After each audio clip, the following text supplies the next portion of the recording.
En ce jour de Saint-Valentin, 14 février, déclarer sa flamme à chaque Sénégalais et puis au sport africain en général, au football à travers le monde. Quel plaisir de vous recevoir. Merci d'être là et merci d'avoir répondu à l'invitation. Lilian Gatoun, Canal+, bien bonjour. Bonjour. Bienvenue.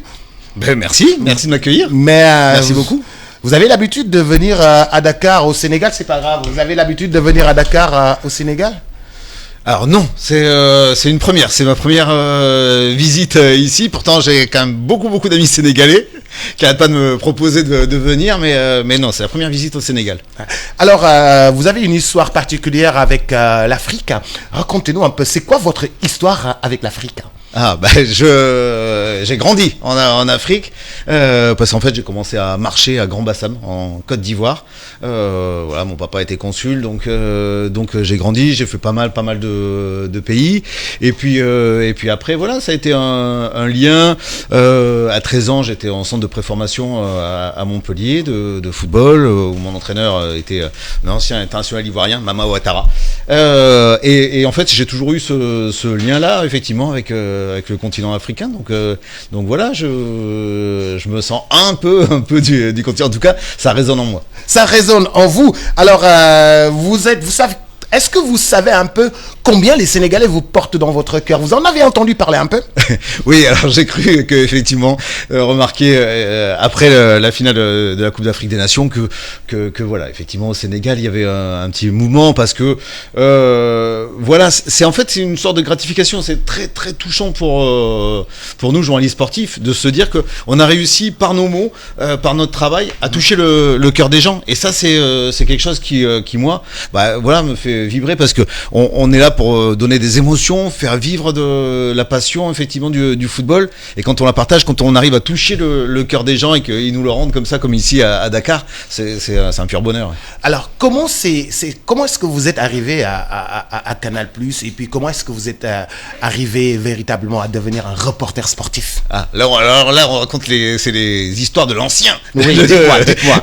Parce que ça fait 25 ans que je suis à Canal+, depuis le 1er septembre, donc voilà, j'ai commenté 4000 matchs, j'ai fait 5 Coupes du Monde, 7 Cannes, 18 Ligues des Champions, je pense plus de 4000 matchs commentés, donc voilà, maintenant j'ai ce poids-là, et en fait moi j'étais pas du tout là-dedans au départ. Au départ je faisais de l'information générale, effectivement pour une chaîne d'information en continu, et c'est venu petit à petit. Je suis rentré à Canal+, avec Michel Denisot, sur une émission qui n'était pas à l'époque du sport, et comme Michel Denisot était président en même temps de la Berrichonne de Châteauroux, il m'a vu un jour jouer au foot, et il m'a dit mais toi tu joues au foot, et puis voilà, en 2000 il a été nommé directeur des sports.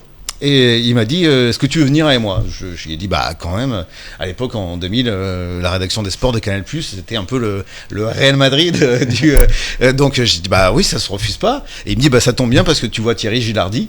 Et après, avec Thierry, ça a été une grande histoire d'amour. Ouais. C'est mon mentor, et le rapport que j'ai eu avec Thierry Gilardi, ouais, ça reste un temps fort, en tout cas une grande fierté dans ma carrière. Commenter un match, c'est pas commenter un match seulement, c'est donner des émotions. Est-ce que ça se prépare ou ça se fait en live comme ça, ou ça se prépare, ça s'organise? Alors, c'est du live organisé. C'est-à-dire que on est tenu effectivement par le direct. Le direct, c'est ce qui nous fait vivre. C'est l'essence même du journaliste sportif. En fait, c'est qu'il faut se préparer à toutes les éventualités. Il peut tout se passer dans un match, de l'arrêt de la lumière à l'accident, à des fois voilà, l'envahissement du terrain. Tout peut se produire pendant un direct. Donc, faut être prêt à tout. Mais moi, je dis que voilà, on est bon dans le direct que si on est paré à toutes les éventualités. Donc, moi, je consacre jeudi par rapport aux jeunes journalistes qui veulent faire ça. Il faut au moins 3-4 heures de préparation. Pour un match, en fait, pour avoir toutes les informations. Alors après, on va pas se servir de 90% des informations qu'on aura collectées, mais il faut être prêt pour tout, s'il y a un penalty, comment et pourquoi, d'avoir tout ça en main. Et je trouve que quand les choses sont bien préparées, ça donne l'impression effectivement qu'on est très très à l'aise en live parce que voilà, j'ai tout ce qu'il faut pour commenter mon match, donc je me sens, c'est un peu mon filet derrière, quoi. Et donc du coup derrière on peut partir en artiste, on peut partir en solitaire, en volée, en se disant voilà, j'ai quand même ma rigueur, j'ai quand même mes infos, j'ai quand même ma base s'il faut revenir pour faire du journalisme. Vous commentez 4000 matchs, et 4000 matchs, chaque match, il y a une préparation. Vous avez 4 heures avant le match, vous devez être prêt. Des fois, vous prenez l'avion pour voyager. C'est un peu stressant quand même. C'est sûr que c'est un mode de vie. C'est un mode de vie, c'est un choix de vie. Voilà, c'est clairement, c'est en fait un métier passion. Donc, moi, après, c'est que moi. Je pense que si on n'est pas à 100% ou à 120%, on peut pas faire ce métier. C'est simple. Moi, je dis toujours, on peut pas donner du bonheur ou du plaisir aux gens si on n'en prend pas soi-même. Donc, c'est ce que je fais, quel que soit le match, même si c'est une affiche, un premier tour de Cannes, même si c'est effectivement pas un grand match. Je me dis toujours, par respect pour la personne qui me regarde, pendant 2 heures, je dois me donner à 100%. Je dois faire en sorte que la personne, pendant 2 heures, elle se régale. Et c'est ça, en fait, un peu la marque, finalement, la philosophie de Canal+. C'est se dire, oui, je veux dire, on n'est pas une télé comme les autres, donc on se doit d'être meilleur que les autres. On se doit de dire aux gens, voilà, vous payez un abonnement, mais vous savez pourquoi. Vous payez un abonnement, vous êtes bien servi. Oui. Sinon, si on est comme les autres, je veux dire, à quoi bon payer un abonnement ? On se doit, par essence, d'être meilleur que les autres, de faire mieux. Donc, en fait, c'est une exigence que je m'applique, moi, à chaque match. Dès que je débute je vais commenter n'importe quel match, avant, voilà, j'ai un petit moment de réflexion, de concentration, où je me dis, des gens t'écoutent, ne serait-ce que pour les respecter, tu te dois d'être bon pour eux. Alors, j'ai des auditeurs mixtes. On est écouté à travers tout le Sénégal, à Dakar, à Thiès, à Kaolack, à Ziguinchor, à Matam, à Podor, à Tambacounda, à Saint-Louis, la ville coloniale, dans la ville religieuse, la ville sainte de Touba, et même à Dakar. Alors, pour savoir qui est notre invité ce matin, écoutez ça. Le Sénégal avec 2 stars, on l'a dit, 2 stars planétaires. Doudou, Edouard Mendy dans les buts, et Sadio Mané, il a raté tout à l'heure. En début de match, son penalty face à Mohamed Abou-Gaval. Le jeu est simple. S'il marque, le Sénégal est champion d'Afrique. Habib Beye doit pas tenir en place.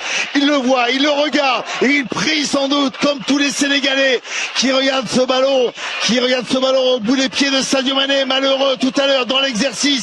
Sadio Mané, la course d'élan de Sadio Mané. Sadio Mané, il l'a fait, Sadio Mané. Le Sénégal est champion d'Afrique pour la première fois de son histoire. L'étoile sur le maillot du Sénégal qui fait tomber l'Égypte. Le Sénégal qui fait tomber l'Égypte lors des séries de tirs au but. Quand vous réécoutez ça, ces instants-là, vous en avez fait des Ligues des Champions, vous en avez fait des Coupes du Monde, mais cet instant-là, vous voyez un peu, tu vois un peu quand même. Mais moi aussi. J'ai un peu les larmes aux yeux parce que c'était une première pour nous Sénégalais. Et justement, quand vous le réécoutez à l'instant là, vous ressentez quoi ? Là, j'étais de nouveau au stade d'Olimbé. Enfin, j'ai revécu l'instant. Je me souviens de ce que les odeurs, ce que je vois sur la pelouse. Je vois même des choses qui me touchent que on peut pas voir. Et à ce moment-là, je me suis dit, dans cette séance de tir au but, ça va être un moment historique. J'avais déjà vécu la finale perdue en 2019 en Égypte, et j'avais été derrière, effectivement, serrer les mains des potes de la sélection, d'Aliou Cissé. Voilà, j'avais été triste avec eux, et donc là, j'avais tellement envie, je me suis dit, c'est tellement injuste. Moi, j'ai joué au foot quand j'étais jeune, j'ai eu des potes sénégalais, j'ai eu des garçons que j'admire. El Hadji Diouf, c'est un petit frère. Et je me disais, c'est tellement injuste que le Sénégal n'ait jamais rien gagné. Là, j'en avais envie, mais peut-être plus que n'importe quel Sénégalais et on l'entend, j'ai plus de voix. On est au terme des 120 minutes, j'ai plus de voix et je ressens cette émotion. Je vois des choses. Je vois Sadio qui va partir pour aller poser le ballon et en fait qui se retourne, qui revient voir les partenaires, qui leur dit, je vais y aller, je vais le marquer. Et celle-là d'image, on l'a pas à la télé, et c'est tout ça que je vois. Et donc pour Edouard Mendy, voilà, je lui demande d'aller chercher un tir au but, il va le chercher. Pour Sadio Mané, je me suis dit c'est l'histoire, il va l'inscrire, donc il va écrire l'histoire. Ouais, donc là la voix est des rails complets. Bon, à cause de la clim, je suis souvent enroué, mais là j'avais plus de voix à la fin, et c'était un moment de bonheur. Et même moi de réécouter, ça me donne toujours des émotions parce que oui, j'ai vibré. Ouais. Vous avez été repris partout au Sénégal. Vous avez vu les challenges? Les challenges, en fait, les challenges, c'est quand les jeunes, ils reprennent ça. Ça a été repris jusqu'au fin fond du Sénégal. Et pour être à la page, vraiment pour être à la mode, il faut participer à ce challenge. Bah, je vais gagner, non? Non, vous n'allez pas gagner. Vous n'allez pas gagner. Vous n'allez pas gagner. Vous n'allez pas gagner, écoutez ça. Vas-y. Le Sénégal avec deux stars, on l'a dit, deux stars planétaires. Doudou, Edouard Mendy dans les buts. Coupez.